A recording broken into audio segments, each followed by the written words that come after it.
What's up, humans, and welcome to a new Psicoactivo. Happy Wednesday, everybody. Okay, so something new came up today, and I've been meaning to talk about this for a while. Last year, when there were still rumblings about Age of Disclosure, and then there was an announcement that Steven Spielberg was going to do a new film about disclosure, there were immediate correlations that a lot of us made between Dan Farah, who's worked with Steven Spielberg, and Steven Spielberg. They worked together on Ready Player One. And there's this, obviously, it's a conspiracy theory. Obviously, it is not proven, but kind of feels like the rollout of both the documentary and the film seem to be related in some way. And now that the age of disclosure is getting a lot of attention, it's a perfect time for Steven Spielberg to drop a trailer, which is going to be on Thursday.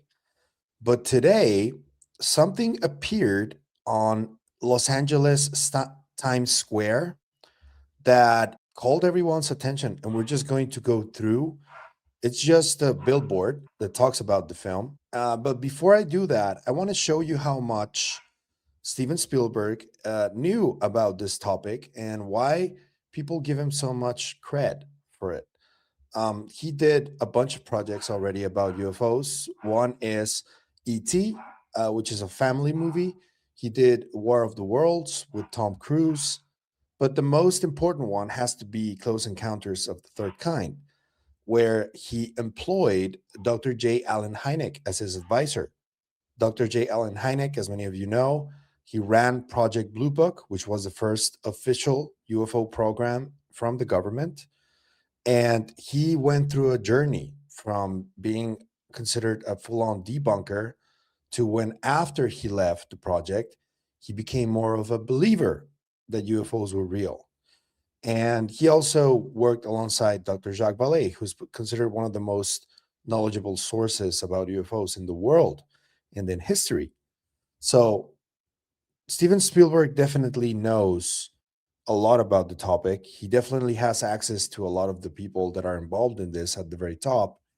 But I just want to remind you of this really nice interview video from Eyes on Cinema. Shout out to Eyes on Cinema. And here it is. Close encounter of the first kind is one is close, but nothing really happens. Close encounter of the first kind is visible contact with a UFO. Forget the shape and forget how fast it's going. It's something that you just can't explain. Close encounters of the second kind are those which leave a physical trace. Holes in the ground, Burn rings, broken tree branches, telephone lines down, animals disturbed. stopping of car engines.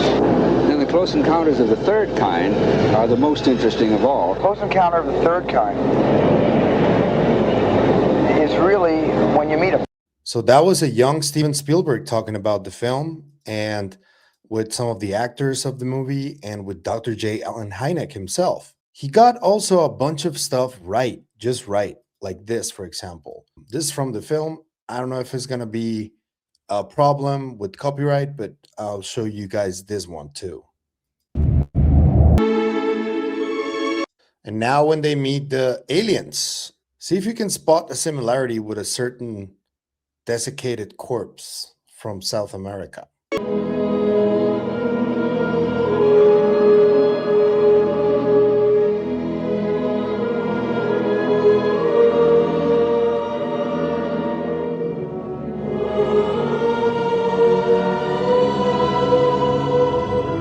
Crazy to see, right? And in my opinion, I think Spielberg got a lot of things right because he's been talking to these people. So we go to today, a day before the trailer release, and he drops this in Times Square in Los Angeles, this poster.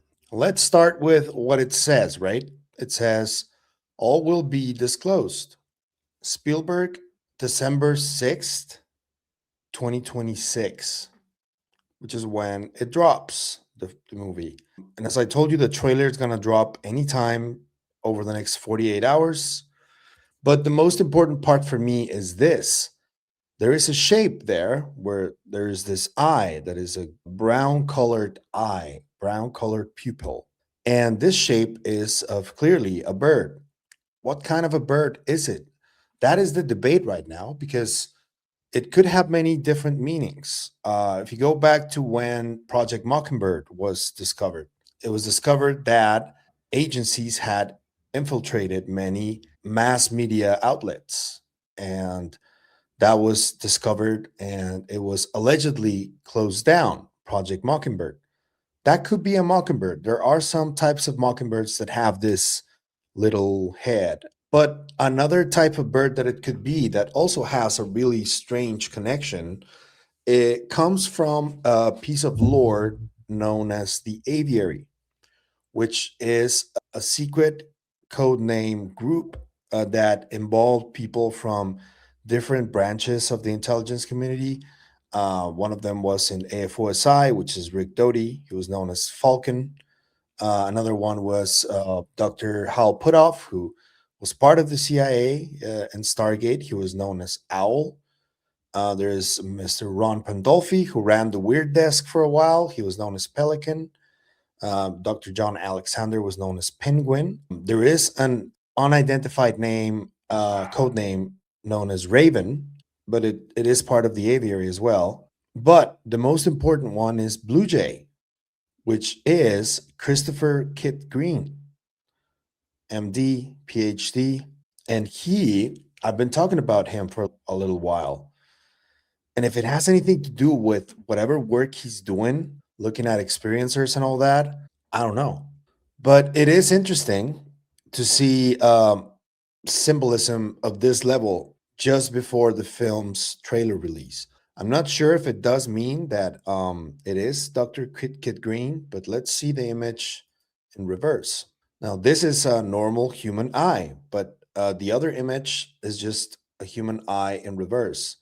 However, the shape of whether it's a mockingbird or a blue jay or a red sparrow, could be any one of those. And I don't know what the symbolism with red sparrows is. There should be something. But for me, the one that seems like the most likely is that this is a blue jay. And if it is a blue jay and you go back to the aviary, maybe this film has to do with some of Dr. Kit Green's work.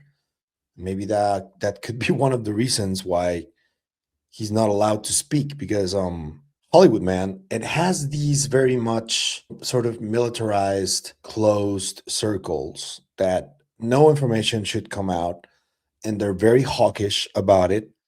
And I know that, for example, Lou Elizondo, before his book came out, he was always advised to not speak anywhere, and he didn't because of this power that Hollywood has. And I consider Dr. Kit Green one of the most important figures in all of this. And I'm sure that if you're a storyteller like Steven Spielberg and you see everybody who's involved in this, probably Dr. Kit Green would be at the very top of the potential people that you're going to base the story on.